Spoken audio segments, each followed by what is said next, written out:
Welcome to Sessions with Coach April, yet another episode where real conversations meet real solutions. I'm your host, April Hogan. And I'm your other host, Cass Wolford.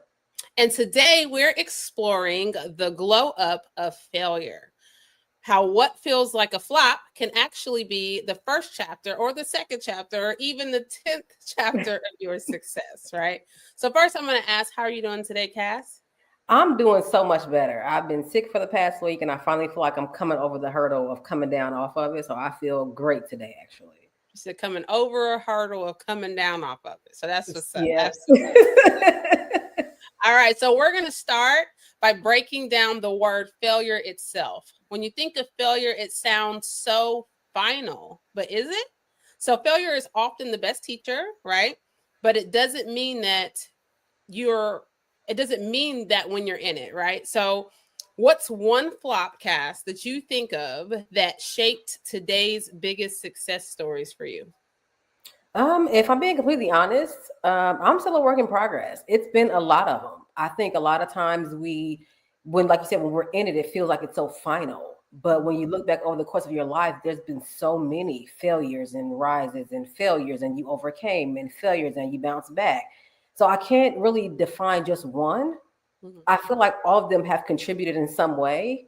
But I also, again, I still feel like I'm in the middle of trying to pull myself back up, you know what I'm saying, and rebrand and revive myself. And so I feel like it's an ongoing thing that we all go through, because you could be on top today and then tomorrow you're like crap. And it doesn't even have to mean like you completely failed and hit rock bottom, right? It could just mean, okay, I got to the top of one mountain, so now I'm starting something different. And so I'm back on the bottom of trying to climb back up and figure out where I'm going on this next, you know what I'm saying, adventure that I'm going on. So I feel like that's kind of where I am. Like, I've in the past 2 years, I moved to 2 different states. I moved from Ohio to North Carolina, and then now I'm down in Florida. And I feel like every time I move, it's a series of starting over. I'm learning a new place. I'm moving to, you know what I'm saying, my kids are going to a new school. I'm learning new systems, new traffic, like, just new areas. So I feel like I'm actively in the middle of not necessarily a failure, but just like a restarting to climb the mountain. Absolutely. I get it. What about you? You know, mine marriage. Marriage is my biggest failures. But they shaped my biggest success. I feel like through every situation, I learned a different piece of who I am or who I need to become. And that sounds bad. Like, it doesn't mean like I wouldn't get married or I feel like marriage is a bad thing or men are terrible, or does it? No, but I know that I'm learning my choices matter, right? Like, not actually like taking the time to think through choices. On the business side, like, I can name failures, but I don't feel like they shape the success because that's a lie. I feel like my business failures have shaped the success. It's just harder to point them out because I'm generally steady going. Like, I'm consistently going. So I don't pay attention to those failures. Like, they don't ever slow me down. My marriages have slowed me down. So that's why I blame them. But I also learned from them. Like, I had a lot of like emotional growth, external growth, mental growth, spiritual growth. So that's why I say they're my biggest success stories. Okay, and that absolutely makes sense. And I like what you said when you said that your business failures didn't slow you down, because, from an audience perspective, regular people, failure can feel really permanent. So how can everyday people turn setbacks into lessons instead of carrying shame and ultimately not let it slow them down? Well, you have to think like our biggest teacher is a failure, right? Like, we could do it and get it right every time, but then we, number one, don't appreciate it. And then we don't learn how to get better, right? You're going to stay stuck in a space. So when you look at failure as a teacher, so when you fail, instead of looking at it as, oh my gosh, I failed, I'm embarrassed, and I don't get embarrassed. Look, it didn't work. So I have to make a choice now. I'm either going to try it again another way, because now I learned not to do it that way, or I'm going to say, you know what, it failed, but it really wasn't for me anyway. So I'm going to move on to something else. But the point is to never stop. So when you don't look at it as, okay, I failed, so now I take it as a bad thing. Failure is actually so positive because it teaches you. It's a lesson. It helps you know what not to do. And then it helps you take those lessons to teach somebody else not to do what not to do. I feel like some of my biggest achievements have came because I figured out one way didn't work. So I had to sit and think about it. And then when I thought about it, it's like, oh, wow, like this would have been much better this way anyway, because I learned that way didn't work. So what about you? Well, first of all, I will say that is one thing I do love about you is that you don't get embarrassed. You will laugh at yourself. I'm like Avion. I'm one of those where it's like if I get embarrassed in the moment, I'm heated. Everybody got to run a fade. Like I don't care. I'm mad at everybody. So I need to work on that. I definitely need to work on that. But I agree, though. I mean, it is about the bounce back. And like I said, it's one thing to be like in this moment, I feel defeated, I feel shamed. But I'm gonna be honest, it's hard to not sit there. Ultimately, that's what you have to do is not sit there in it. And at some point, you do have to get up. I will admit, I think my bounce back to get up is slower than other people's. Okay. So I have to sit in it for a second, that I internalize, and I have to process a range of emotions to go through and then pull myself up out of it. So it does take a minute, but ultimately you can't sit there. That's the most important thing. You have to keep moving at some point. Absolutely, I agree. You definitely have to keep moving, because if you don't, then you're failure. You're failing at failing. Yeah. You can It win only from becomes failure. permanent if you stay there. That's Right. what it is. Yeah. Agreed. So if failure isn't final, which we just said that it's not, how do you rewrite the story while you're still in the messy middle? So the biggest thing is like taking a step away. We tend to like get so bottled up on what we have going on that, and we're looking at it from the inside perspective, where you need to actually step out for a second, look at it from an external perspective. And that may mean getting other people that you trust. It's your community, your group, right? The people who you trust to look at and like, all right, this is what happened. And that's why the embarrassment, it's important to not be embarrassed, because when you're embarrassed, you don't tend to want to go to anybody, like, because you don't want Yeah. to tell anybody. But when you find those people that you trust, you're like, hey, like this happened, honest opinion, what are your thoughts on it? And it's nice if you can have a couple of different perspectives, because just because you get a perspective doesn't mean that the people are going to understand exactly what you're going through, but at least you can see other sides of it. Then when you see theirs, then you take a look at it from the outside and be like, okay, so this is what happened. So since this happened, now I number one, I have to make a choice. Do I want to continue to do this? Like, is it even worth it? Like, how bad was it? And Right. if the answer is yes, then now what did I do? What made it fail? Like, we're talking about a methodology, right? The 5 why. Why? Why did it fail? And then why to that why? And then why to that why, right? Like, so Yeah. figure out why and then take that why and then come up with several solutions out as to how you can fix it. And then with those several solutions, pick which one you're about to go with. And you may fail at that one. You know what? Like you may, but Yeah. the point is you have to decide, is it important enough for you to keep going? Or do you want to say, okay, I'm going to put this down and I'm going to restart? I see this meme with Eddie Murphy where it says, don't be afraid to start over. I'm on my 4th life. I'm probably on like my 15th life. What about you? Like, how do you kind of get through that messy middle and Girl, I continue feel on? like I'm on like my 20th life too. Like sometimes I'll be amazed, like, God, listen, I know we done been through this a lot. Right. But I'm a Cancer, I'm hard-headed. So but yeah, I mean that's actually really sound advice. And that's exactly, what I'm saying, kind of what I ascribe to as well. I mean, sometimes you just have to, like you said, decide if you want to pivot out of it and just do something else. But you can't stay there. I always tell my kids fear is paralyzing. Mm-hmm. And that's easy advice to give, but not always easy to apply. But Yeah. fear really is paralyzing. And the longer you stay in something, the longer it becomes permanent.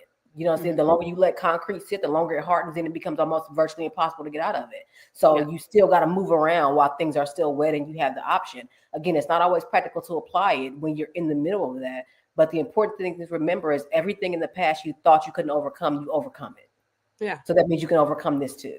Absolutely. Well, and then another thing is to remember it's okay to be fearful. Like Yeah. it's okay to fail. It's okay to like be scared. That's the thing is people are like, oh, I'm scared. Okay, that's fine. Like trust me, even the most successful people in the world are still Mm-hmm. scared. Like the speakers who speak every day on stages with thousands and thousands of people, every time they get up there, trust me, they're nervous. Like Yeah. there's no way that's ever going to stop. The difference is are you going to push through that? right? Mm-hmm. Or are you going to let that cripple you? Are you going to let that paralyze you? And as long as your goal is to, even if it's baby steps, right? Like, even if I'm supposed to do, if I want to be a speaker and I get up and I do like a 2 minute in front of 5 people, I tried. Like, I took a step. Take a step. Your steps don't have to be leaps. Just take the step. But it is okay to be scared. Just work through it. Yeah. So, as with that being said, if you had to reframe the word failure for entrepreneurs or even just career-minded individuals, what definition would actually inspire instead of discourage? Practice. If you look at it, I'm just practicing. Yeah. So that way, if I fail, it's like, okay, this is practice. It's supposed to happen. That way, when I get in front of other people and it's time for showtime, then it's the real thing, and then I'm fine. But look at every failure. This is just practice. I'm just practicing this anyway. So I was practicing my marriages. Right? I did too. The first round was just practice. Absolutely, absolutely. No, I agree. I couldn't come up with a better word. I feel like that's the perfect word. Practice. You're practicing. And at some point you're gonna, get to the point where you're actually living in it and you're no longer practicing. So yeah, I like that. I mean, think about it. Doctors are practicing medicine. Even after they got a degree, they're still practicing. Yeah, they're definitely practicing. And we put our lives in their hands. So we might as well apply it to everything else. Hey, girl, you're not lying. You're not lying. What's one small mindset shift our listeners can apply today when something doesn't go their way? So, the first piece is, if I say one small mindset shift that you can apply when something doesn't go your way, is realize, number one, it's not your plan, right?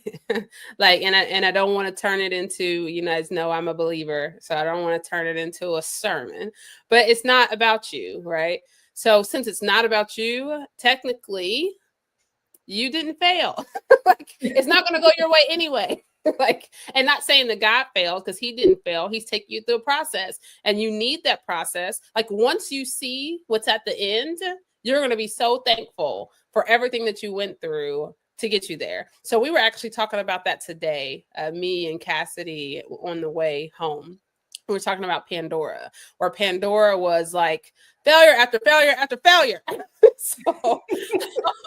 So I just did a walkthrough today, and I was like, I can't wait for this to hop off, because the money that's in it is crazy. She's like, I know. She's like, it just seems like so much has happened. I said, but yeah, when it's done though, like, because we already know the potential, right? Mm-hmm. Imagine when it's done. And when she's like, yeah, when it's running smoothly, I'm like, yeah. So like, we wouldn't have that same type of appreciation. They wouldn't have learned all the things that they learned about the process in terms of what the companies that were onboarding are going through, if we didn't have the failures, if they didn't have to help with support calls, if they didn't have to answer these questions, if they didn't have to try to answer it. So they are so much more knowledgeable now that we had all these issues, even for Ariel to be able to go to an expo without me, present the product, because we had to go through all the hell when it failing. So she understands it better, right? So, and Kenneth can run through the program because he understands it, because they had to go through answering all these crazy questions and figuring it out through the failures. So I would say it's just understanding, number one, like, failures, like you said, the practice is how you're figuring it out. It's like the formula to figure out what the correct way is. And then just understanding, like, it's not your failure. Like, you're going to appreciate it better and more once you realize, and it's going to be a better product because you know what not to do. So same question for you. So I have this saying, again, it's always, I come up with this great stuff that it's like, okay, it sounds good when you tell somebody else, but then when you have to apply it to yourself, it's like, don't nobody want to hear that. But the saying is, there's only one thing in life that will inevitably kill you. Everything else will survive. Yeah. Like, there's only one thing that's going to happen where it's like, all right, that's final. That's the end of the chapter. That's all she wrote. God says it's you're done. Your time is up. Everything else you'll survive, and then you overcome it. Like, I swear, every time I go through something, it's like, okay, this is really, it's the hardest thing ever. Oh, I'm just so depressed. I'm so tired. I'm so frustrated. And then when things like, I go through it, and then I'm like, okay, it wasn't terrible. Like, it was terrible when I was in it, but then when I'm coming over, it's like, all right, the sun's shining again. A new day is coming. Life goes on. But in that moment, it's just like, oh my God, it's just so heavy. But there's only one thing. So I'm trying to myself keep that in the forefront of my mind of, okay, I survived this before, I'll survive it again. And I'm trying to let that be my guiding force instead of going straight to, oh my God, Lord, what am I going to do? Mm-hmm. I'm trying to just tell myself, like, you've done this before, Cass. This is not new. You got through this before. And when you think about it, and this is the way you said it, of it's not your failure. God wrote it this way to teach you a lesson. You be like, all right, God, if you already pre-planned this a certain way, it's only gonna end the way you want it to end. Right. So prep me for that. Prep me for the way you want it to end. And if that means I gotta go through this fire, okay, then all right, here we go. Which you does make you question, like, God, why I gotta have it this way? I didn't want to say it, so I'm glad you did. I knew what you were thinking. But so another thing though, so like I guess so since I went through, and I relate to this a lot when I think of like my medical situation and when I was really sick, what you said resonated in terms of like I've been through, I always think, man, I've been through worse. That was the worst. So I went through all this because that was like crazy. But then on top of that, even that, I needed that to get me out of the situation that I was in because I needed to see what I was forcing myself to stick through. Right. So, like, he's like, I feel like I keep trying to show you other ways. You're not listening. So, I got to do this because even if I feel like, even if I wasn't sick for so long, it would have been easier to just be like, okay, well, snap back. I'll go back. You know what I'm saying? Like, no, I needed to be in a space where, like, I knew what was up. Right. So, I feel like, when it comes back to like those things of like just remembering, like, yeah, you've been through stuff before, and just like you've gotten through those things, you'll get through this. And if you don't get through it, then it wasn't meant for you to. Yeah. Ultimately, what can you do?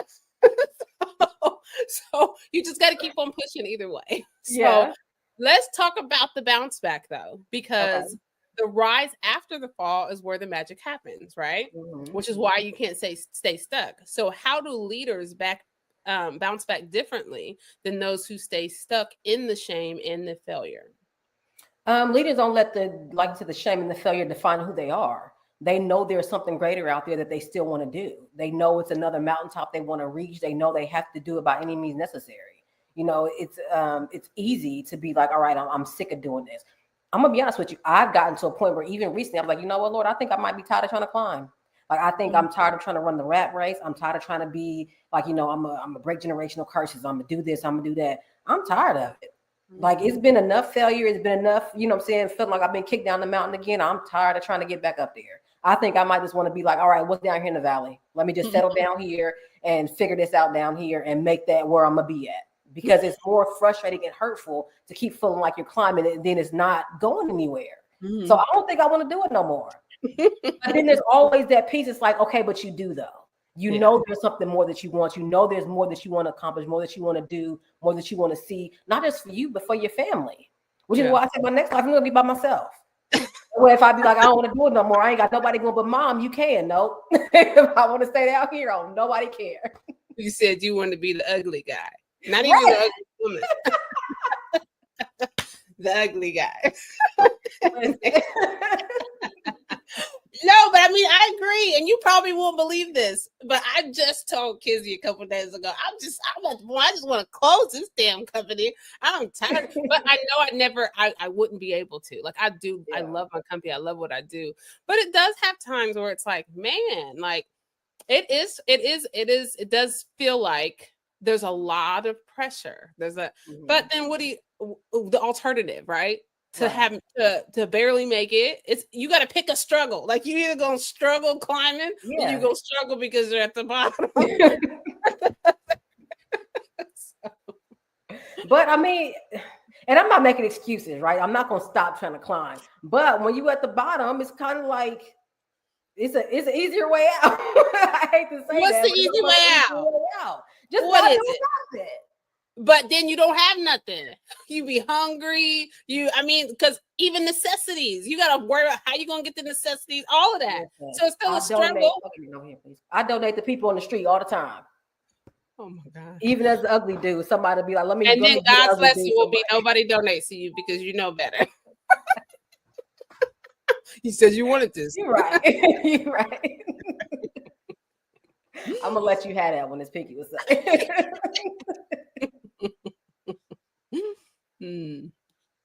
Yeah, I'm not gonna give into that. Listeners, don't listen to me. I'm not ascribing to that. But sometimes it does feel like the easier way to go.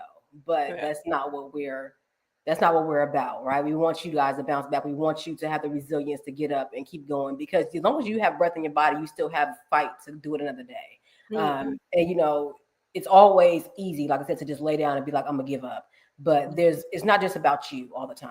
Your purpose and your passion and your resilience is for somebody else's story and motivation as well. So definitely don't give up. Right. But it is nice to know, I'm sorry, real quick. It is nice to know that people do feel that way, right? Yeah. So just relatable. So we're not saying it, we're not making these jokes because we're like, give up. We're making the jokes because understand, like, you're not, if you feel that way, there's nothing wrong with that. Just keep pushing through it. Like, we all feel that way sometimes. Yeah. So can you share a story of how of a failure that didn't feel worth it in the moment, but later opened an unexpected door? A failure that didn't feel worth. I don't feel like none of them feel worth it in the moment. Exactly. Like, especially when you feel like you put so much money into stuff. Like, this just like, this is like, and then it's like, oh my gosh. Like, but for me, especially being a solutions architect, where I work with so many different kind of companies, I always later understand the value of even going through the things that failed, and even the things that failed that I didn't start back. It's because I'm learning something. Like, I've been in so many types of industries, and people ask me all the time, man, what don't you do? I know, right? Like, I don't sell drugs. That's what I don't do.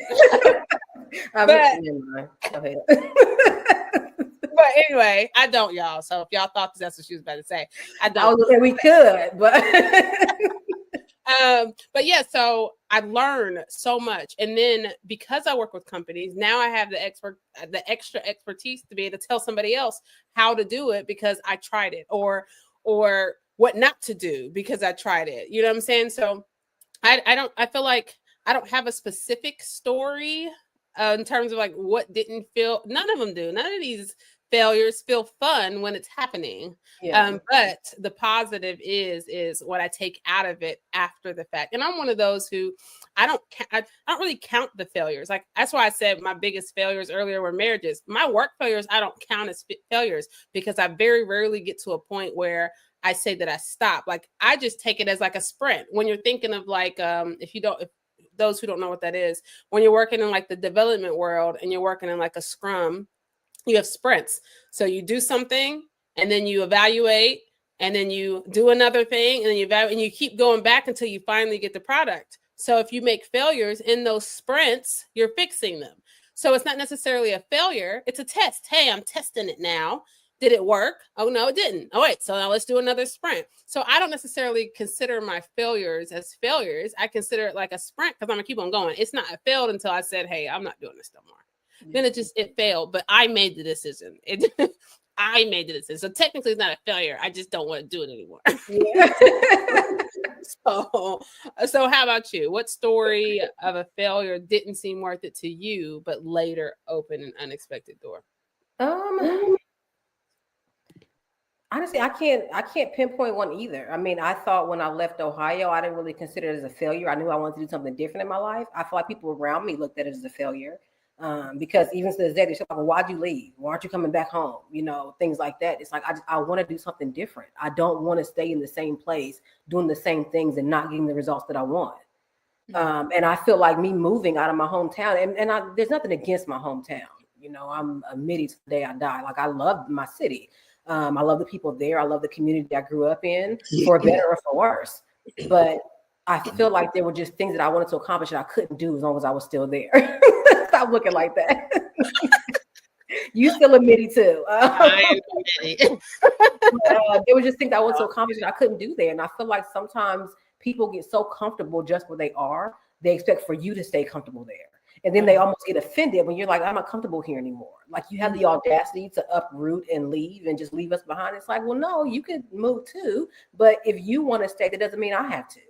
So I don't really consider anything a failure that I didn't feel worth it in the moment. I just feel like me leaving opened unexpected doors, and I met wonderful new people, and I've had wonderful new experiences that I would have never had if I had to stay trapped in Middletown, Ohio. Right. No, I agree. So sometimes the hardest part is deciding whether to pivot or push through, like we talked about. So let's dig into that. How do you know when a failure means pivoting versus when it means pushing through, or like you said, sprinting? So I would say you really have to so one thing about purpose is you have to kind of learn who you are, and you have to learn what's worth it. So when you learn who you are and you learn your purpose and you understand what's worth it, it's almost like second nature. Because for me and you guys, I am always starting something new. Like my team tells me, like, hey, you're not supposed to be starting anything new. Stop doing new stuff. Like your coaches told you to stop spreading yourself too thin. Yeah, true, but I kind of like the idea of this thinking of money we can make, right? So I am big on like serial entrepreneurship, right? But I also know the things, and every now and then, and it's probably like once or twice, once a year, once every other year, where I sit down and I line up everything that I have going on. And I'm like, okay, what doesn't serve you? What's not making money? What can you go without doing because you're getting to a point that you're doing the most? Like, so there's several things that I've put down a couple of times because it's like it's not you're doing it because it's fun for you, it's a hobby more than it actually benefiting your purpose. So once you learn who you are you learn your purpose, and then you evaluate what's worth it, you stop. So like some stuff I'll try it because it's fun and I want to just say that I did it, and if it's successful, great, and if it's not, well, I really don't care. The things that I push through are the things that it's hard to say I won't do it anymore. So like anything along the lines of like helping businesses, it's hard to not do that. I have a whole wine brand and a cigar brand that's sitting there. And people ask about it sometimes, and I'm like, yeah, I got it, but I don't have a passion for it. So it's sitting there. And one day I may decide to open it back up. One day I may, but I may not. But if it sits there, it sits there because it's not really a passion of mine. So that's really just understanding yourself. What is your thoughts on that? I mean, I agree. It definitely comes down to what's no longer serving you. I mean, it's one of those things where you get to a point where, and I went through that with my marriage because I'm one of those people where I will hold on. Again, I'm a Cancer. I will hold on so I can't hold on no more. Like you almost have to pry something out of my hands before I'm just like, okay, I'm done with this. Especially when it comes to like people I love and relationships and stuff like that, which definitely hasn't served me in the past because I hold on way longer than I should. But it's one of those things where it's like, okay, once you show me it's no longer serving me, then it's like, okay, well, now I have no problem letting go. But I mean, that it gets to an almost painful point of having to be shown that sometimes. And that's also, like you said, recognizing who you are. Because when I look back on some of my failures and things that I went through, I'm like, okay, this, Lord, you probably have to take me through this. If I'm honest with myself, he probably did. Because I'm one of those people where I hold on for too long, and he could have gave me 15 million times, and I still would have been like, I would have found one more reason to still hold on because it's what I wanted. Yeah. So my plan for this half of my life, now that I'm 40, now that we're 40, I keep doing it. 39. And this half of my life, I don't want to hold on so long. I want to recognize the signs early and be mature enough, bold enough, brave enough, not fearful enough to be like, all right, you ain't got to tell me twice. I'm gonna let it go because it doesn't serve me anymore. And that's not easy. So what role does resilience play in transforming mistakes into momentum? It plays a big role in it because, again, sometimes if you sit in it, you can lose momentum. If you sit in it, you're like, versus if you just pivot and be like, okay, that didn't work. And like you said, you're like a sprint. I'm gonna go back to the starting line and do something different. That's building momentum where you keep that, that fire, those sparks keep going. You can build something else. You can pivot off of that and turn that into something better. And that could be your thing, that very next thing you just go straight into. Versus if you just sit in it and then you're, woe is me and I feel bad and it didn't work out, so I'm sit here and cry and things like that. It slows you down because now you got to rebuild the spark all over again after you dig yourself out of that hole. Versus when you're above ground, it's like, okay, I'm not sinking. I'm just pulling myself back. That's so much easier to just be like, okay, I'm going to just step out of this for a second to dig yourself out of something later. Okay, I love it. So I'm not going to answer it because I feel like you gave a good answer, and it kind of ties into something that and we're almost 30 minutes. You guys, we're trying so hard to stay at our 30 minutes. So I want to remind you guys a couple of takeaways. Number one, failure isn't the end. It's the raw material for greatness. Cass, give and the glow up happens when you take what broke you and let it build you. Remember, the stumble doesn't define you. The rise does. All right. So I want to thank you guys for tuning in to Sessions with Coach April. Of course, we always love to have you.